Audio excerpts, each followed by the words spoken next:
देख रहे हैं ब्रह्मास्त्र। मैम नमस्कार, आपका स्वागत है ब्रह्मास्त्र में। बताइए क्या तैयारियां हैं, क्योंकि आप फार्मास्यूटिकल से जुड़ी हुई हैं, और तो उस पर क्या तैयारियां हैं, सीरम इंस्टीट्यूट का क्या मानना है, और कब तक ये वैक्सीन जो है कितना इफ़ेक्टिव होगी जनता के लिए? नहीं, वैक्सीन तो देखो सच में बहुत इफ़ेक्टिव होती है, क्योंकि वो बॉडी में आपके ऐसे अणु पैदा करती है जिससे लड़ने की क्षमता आती है। हिंदी में ही बोल रही हूँ ताकि हर आदमी समझ पाए।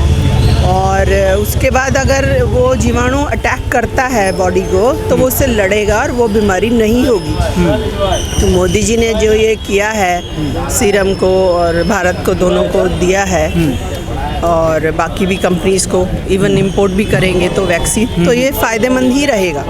और मैं यही कहूँगी कि सभी लोगों को ये वैक्सीन लगवाना चाहिए, मैं भी लगवाऊँगी। क्योंकि इससे फ़ायदा होगा, हम एक बीमारी से बचेंगे सब लोग, और जितना हो सके अपना सुरक्षा तो करना ही चाहिए। तो एक अच्छा प्रयास है गवर्नमेंट के द्वारा। मैम अखिलेश यादव ने ये कहा है कि भाजपा की वैक्सीन है, हम नहीं लगवाएंगे, और सिक्योर नहीं है वो वैक्सीन। जैसे वैक्सीन मतलब कि एक तरीके से प्रमाणित नहीं है कि वो इफ़ेक्टिव होगी। ऐसे राजनीतिक जो उठापटक का दौर शुरू है, वैक्सीन के आते ही, डेट अनाउंस होते ही जो उठापटक का दौर शुरू है, उस पर आप क्या बोलेंगी? देखिए, हमारे देश में ना बहुत सारी पार्टियां हैं जी। वो जैसे देवरानी जेठानी लड़ती है ना, वैसे लड़ती हैं। वो एक गलत तरीका है। और मैं ये कहूँगी इस वक्त एक ऐसी लड़ाई है जो पूरे वर्ल्ड में हो रही है, पूरे संसार में हो रही है। तो इसमें हमें एकजुट होकर ही उसका मुकाबला करना चाहिए, उसी से हम कर पाएंगे। ये बहुत बुरी बीमारी है, टू बी वेरी फ्रैंक। और मैं टीवी पे नहीं बोलना चाहती क्योंकि डर लग जाएगा लोगों को।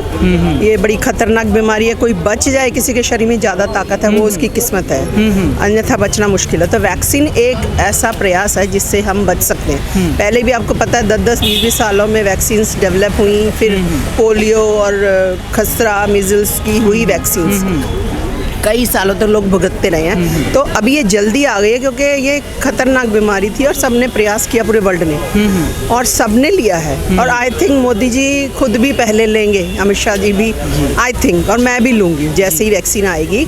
और हमने उसकी तैयारी कर ली है, क्योंकि इसके लिए माइनस टेम्परेचर चाहिए होता है, नहीं तो वो डेवलप हो जाता है ज़रा सा, वही टेम्परेचर राइज होगा तो और दूसरे देशों में भी कमला हैरिस ने भी लिया है, जो बाइडेन ने भी लिया है। तो वो खराब होती तो वो क्यों लेते? तो इसलिए ये तो मैं कहूँगी हमारे नेताओं को भी लेना चाहिए, ताकि और पब्लिक को दिखाना चाहिए कि हम ले रहे हैं। और जब भी आप देखो, आप कोई भी अलग चीज़ खाते हो या कुछ भी लेते हो तो आपका बॉडी रिएक्ट करता है। थोड़े दिन आपको दिक्कत भी होती है, शायद फीवर आए या कोई भी कहते हैं ना कि कॉन्ट्रा रेजिस्टेंस जो होता है, एक तरह से मेडिसिन का रिएक्शन होता है बॉडी पे। वो नेचुरल सी बात है। तो उससे डरना नहीं चाहिए, तो होगा ही होगा। आप कुछ नया लेंगे, शरीर को नया कोई चीज़ जाएगा अंदर, तो उससे फ़र्क तो पड़ेगा।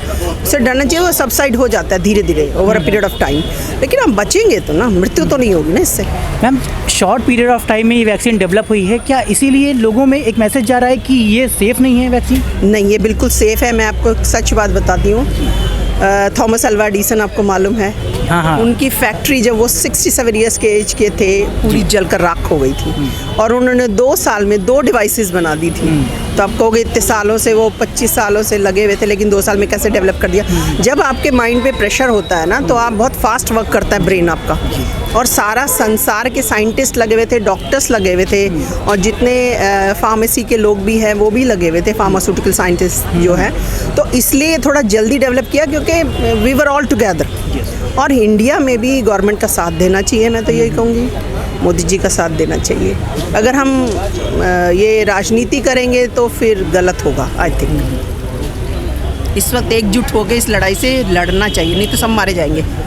अच्छा, मतलब ये श्योर है कि कितनी घातक है वो? आप प्रोफेशनल हैं तो आप ऐसा बता सकती हैं कि उसका कितनी डेडली, बहुत खतरनाक बीमारी है वो। और ये क्या होता है, देखो आप पहले मच्छर जो होते थे वो 4थी मंजिल तक नहीं जा पाते थे, अब वो जाते भी हैं और इंसेक्ट्स बन गए हैं, बड़े मच्छर बन गए हैं। वो छोटे नहीं हैं, उनको बड़ी दवाइयाँ छिड़कते हो तब वो मर पाते। ऐसे ही हर बीमारी का होता है कि जैसे इसका स्ट्रेन है वो हेलिकल स्ट्रेन है। अब वो तो आप समझते हो कि हेलिकल क्या होता है। तो ये जैसे ही आप कोई दवाई देते हैं तो वो और स्ट्रॉन्ग हो जाता है। उसमें भी सर्वाइवल ऑफ द फिटेस्ट वाला फॉर्मूला हर जगह जी लगता जी है। जी। ऐसा ही इस जीवाणु में भी है, इसीलिए वो दूसरा स्ट्रेन भी आ गया, क्योंकि जहाँ जहाँ तैयारियाँ हुई हैं कर लिया उन्होंने, तो स्ट्रेन भी अपने आप को स्ट्रॉन्ग करता है ना। तो हमें उसको वहीं पे रोकना है, तभी हम बच पाएंगे। मैम दूसरे स्ट्रेन की आपने बात की, पहले गवर्नमेंट ने जो है फ़्लाइट्स जो यूके से आ रही थी 6 तारीख तक बैन लगाया हुआ था, उसको रिस्ट्रिक्ट किया हुआ था, लेकिन अब वो बैन हट गया है। तो कहीं ना कहीं दूसरे स्ट्रेन के खतरे जो है वो इंडिया में उसके केसेस बढ़ने की आशंका नहीं है? नहीं देखो, वो तो आशंका थोड़ी होगी, पर क्या होता है कि ऑलमोस्ट सिमिलर से स्ट्रेन है। थोड़ा सा मैं इसके बारे में ज़्यादा साइंटिफिक नहीं बोलना चाहूँगी क्योंकि जनता नहीं समझ पाएगी। हाँ। पर जैसे होता है ना कि दो भाइयों की शक्ल अलग होती है, पर होते तो भाई एक ही है ना, ऐसे ही है वो भी। It's like that. ये ताकि जनता समझ पाए, मैं क्योंकि आप जनता को बताना चाहेंगे तो जनता बात को समझ पाए, मैं वही कहना चाहती हूँ। ये जो वैक्सीन है ये दोनों स्ट्रेन के लिए कंफर्टेबल है? हाँ, प्रभावी है दोनों का? प्रभावी रहेगी। मैम आपका नाम क्या है? डॉक्टर विजय कौशिक। तो ये प्रोफेशनल हैं जो निर्माण से जुड़ी हुई हैं, वैक्सीन निर्माण से। विजय कौशल इनका, डॉक्टर विजय कौशल नाम है इनका। थैंक यू मैम ब्रह्मास्त्र से बात करने के लिए आपको।